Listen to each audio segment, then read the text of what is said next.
Hello and welcome to News 12's Year in Review, a look back at the top local stories from 2023. I'm Brenda Teal. I'm Jeff Eliasoff. Over the next half hour, we'll bring you the biggest stories of 2023 as decided by you. These are the most clicked local stories on our website and app from the past year.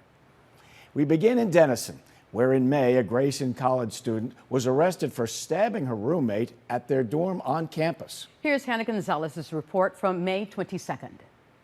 I don't know if I could go back to school right now. On May 20th, Williams was stabbed in the neck with scissors. Her 20-year-old roommate, Almonique Irvin, was arrested for the crime. The girls were paired randomly as roommates back in January. We met that day of the move-in. Williams said she was always friendly to Irvin, and they never had a bad interaction until that day. She was basically like, y'all want to kill me? And I'm like, where is this coming from?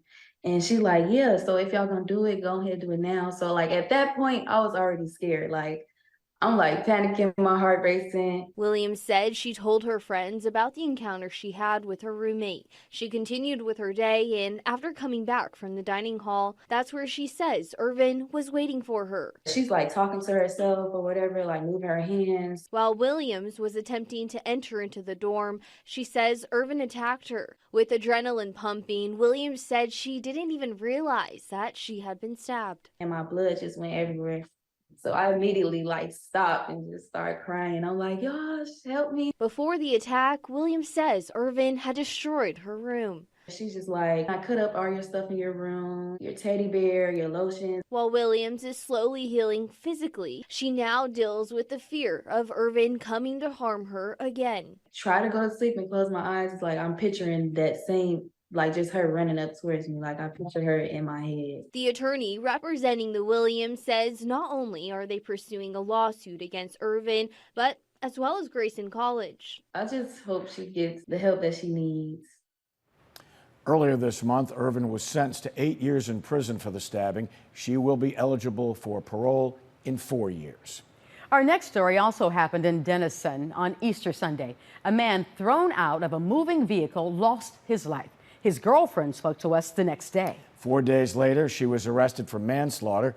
Here's Hannah Gonzalez's report from April 21st. Late Easter Sunday night, Denison police found 26-year-old Brian Olivo dead in the roadway at the intersection of FM 1417 and 691. The next day, I interviewed Olivo's girlfriend, Claudia Ramirez, who told us he'd left their home to go on a walk. I heard somebody yell, so I went outside, and when I went outside, I seen a car parked in the middle of the road. And I seen something on the floor. And claimed her boyfriend was involved in the hit and run and pleaded for someone to come forward. Just to take responsibility for what they did. But 4 days later, she was arrested in connection to Olivo's death for manslaughter. News 12 obtained the arrest warrant that details what happened that Sunday night. The warrant states Ramirez and Olivo arrived back to their residence after spending time with family at Ramirez's sister's home. Ramirez told police Olivo said he wanted to go back to the sister's home, and Ramirez said no, which upset Olivo. According to Ramirez, he threw a beer can at her and grabbed her. She said she got in her car to escape him when he lunged on the roof of her car and was banging on the roof and windshield. Ramirez proceeded to leave the residence and drive to this intersection where she continued to hit the brakes to shake Olivo off the vehicle. He eventually hit the pavement and died at the scene from blunt force trauma to the head. Police interviewed a neighbor who since overlooked the crime scene. She said she saw a woman get out of the vehicle and started screaming at the man on the ground. The woman, who was later identified as Ramirez, got back in her vehicle and drove off. She then circled home, parked the car, and ran to Olivo's body about 250 yards away. Once police connected Ramirez to the death, they asked her why she had lied. She said she was afraid of getting in trouble and that she had been assaulted by Olivo before in Seguin. But according to Seguin police, Claudia was the only person arrested for assault last year. Olivo was a victim. She's now being held in the Grayson County Jail on a $500,000 bond. In Denison, Hannah Gonzalez, News 12. In October, News 12 was contacted by several Grayson County horse owners about Landon James, whom they say stole money, horses, and other items from them. Not long afterwards, authorities announced that he was wanted, and the next month he was caught and arrested in the Virgin Islands. Here's News 12's Kayla Holt's report from November the 14th. The man accused of stealing horses, money, and other items from about 30 people in North Texas has been arrested in the U.S. Virgin Islands.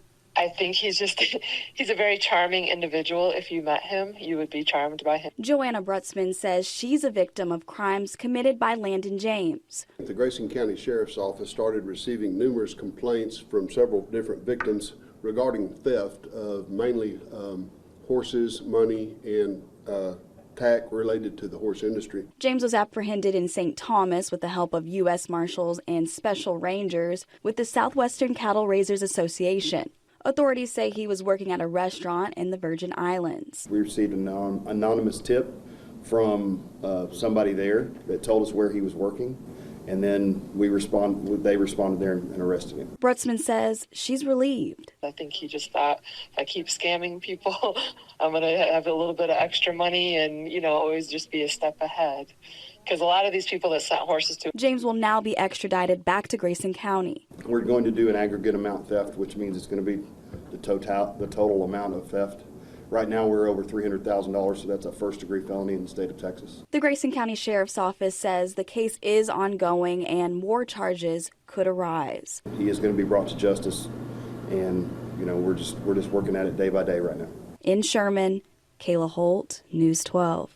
Next up, a love triangle spilled onto Sherman streets in July when one man in a car ran down another on a motorcycle, badly injuring the biker and leaving the driver facing criminal charges. Again, here's Hannah Gonzalez's report from July 17th.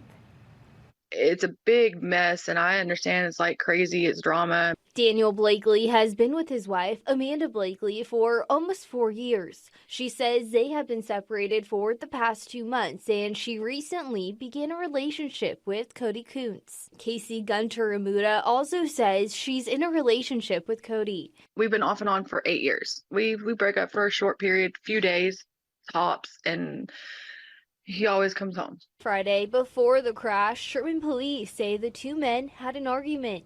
Both women say it happened in the Sherman Lowe's home improvement parking lot. Daniel got out of the car, was in his face, telling him to hit him, everything else. Cody was just standing there. Amanda says her soon-to-be ex-husband got back in his vehicle and Cody took off. Daniel proceeded to follow Cody almost a mile down the road. No one knew Daniel had it in him to be that angry or do something that stupid. In a statement by Sherman police, they believe Daniel's vehicle struck Cody's motorcycle, hitting the back of the AutoZone near Lloyd Lake in Taylor, leaving Cody pinned under the vehicle. I do not know what snapped in him. Cody was flown to Medical City Plano in critical condition. Casey says he has underwent 2 surgeries, suffered serious internal injuries, and is in a medically induced coma. Even though right now he's looking good and looks like he's going to pull through, and this man's still on a ventilator, and anything could happen at this point. In April, the Denison neighborhood was rocked when a man killed his mother with a sword. When police arrived, he refused to put down the sword and they fatally shot him. News 12's Hannah Gonzalez filed this report on April 3rd. At the intersection of Lamar and Walker, you'll find a large police presence and streets taped off. The Denison Police Department and the Texas Rangers are investigating after an officer-involved shooting Monday morning. At approximately 4 o'clock this morning, Denison Police responded to the 200 block of East Walker. Denison Police Chief Mike Gudgel says officers discovered a dead woman inside the home. About the same time, an individual had left the residence. Police were told this man had a weapon and found the suspect in the 900 block of Lamar Avenue. And officers attempted to de-escalate. Unfortunately, officers had to use lethal force. The man was shot and killed. As far as both officers involved are on paid administrative leave for the current time until they medically check out down the road. But no officers were injured in this incident. News 12 spoke with a neighbor who wanted to remain anonymous. She told us the woman killed had 2 sons and saw police at their home on multiple occasions. She went on to say the neighborhood was peaceful before they moved in. He said, we make our living by stealing. And I thought, oh my goodness, it's sad. It's real sad for our neighborhood. Chief Gudgel says they're treating this as a homicide. So far, no names have been released as the investigation is ongoing. News 12 will keep you updated as new details are released. In Denison, Hannah Gonzalez, News 12.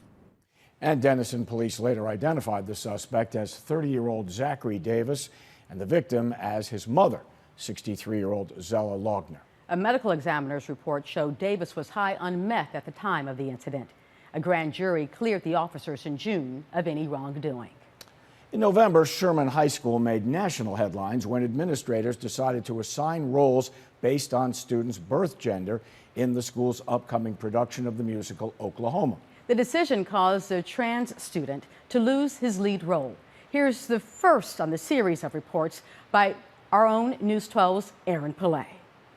Senior Max Hightower has been a member of Bearcat Theater all throughout high school. He puts in the effort. This hard work paid off when he landed the lead male role in the play Oklahoma about 2 weeks ago. It was a beautiful day. But the excitement was cut short. Just days later, the Sherman High School principal called his father, Philip Hightower, to tell him about a new policy. Actors and actresses could only play a role that was the same gender they were assigned at birth. Stripping the lead role from Max. I was devastated. Hightower says his son previously played historically female supporting characters. But they allowed Max to dress up as a male. Something Hightower says has been a part of theater since the start. All kinds of actors have played all kinds of parts. I mean, I grew up watching Miss Doubtfire. Hightower thought losing the role would crush his son. I expected him to be crying, but no, Max is a fighter. In a statement, the district says the whole show needs to be postponed because of sexual content and profanity, adding there is not a policy on how students are assigned to roles. But for this production, the gender of the roles as identified in the script will be used for casting. This may not apply to future productions. The Hightowers are now determined to get Max back into the role and keep Sherman Theater a safe space for all students. I want every kid to be recognized, noticed, and allowed to be themselves. The new date for the production will be around mid-January. In Sherman, Aaron Pillay, News 12. Now, after the uproar from parents and the community, a week later, the district reversed course and voted to keep the original script and cast in place. The Sherman School Board also voted to launch a special investigation into how the matter was handled and removed Superintendent Dr. Tyson Bennett from overseeing the Fine Arts Department. We followed up and asked if that investigation has begun, and Sherman ISD had no comment. Now, our most clicked story of 2023, which takes us to an upscale Sherman neighborhood. In late February, a Sherman man was arrested accused of beating his stepmother to death with a hammer. Here is Lauren Rangel's report from February 20th. Police are still present at this Sherman home Monday after it was marked off as a crime scene over the weekend when police found a woman deceased inside.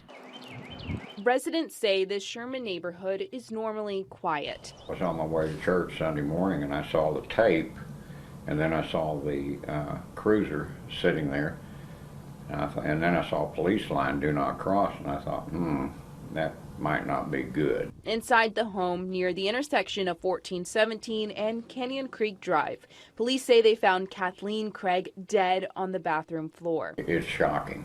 I just can't believe it. According to an affidavit, Grant Craig, Kathleen's husband, told police his 29-year-old son, Mason Craig, was dog sitting for him and he was planning on driving him home after. That's when he says Mason told him he forgot something inside, returning only with a confession that he had killed Kathleen. She was killed with a blunt force instrument, a hammer. There were some other injuries. Court records say police thought Mason appeared to be having a medical episode, possibly under the influence of narcotics. His dad also tells police that Mason is diagnosed with bipolar disorder.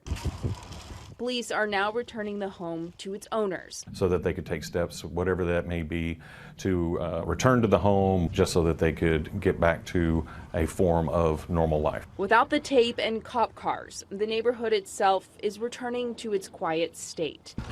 But the residents want their support for the family to speak volumes. As the Lord will give you peace and he will comfort you. Mason Craig is charged with murder and has a $1.5 million bond. We'll, of course, keep you updated as we learn more information. In Sherman, Lauren Rangel, News 12.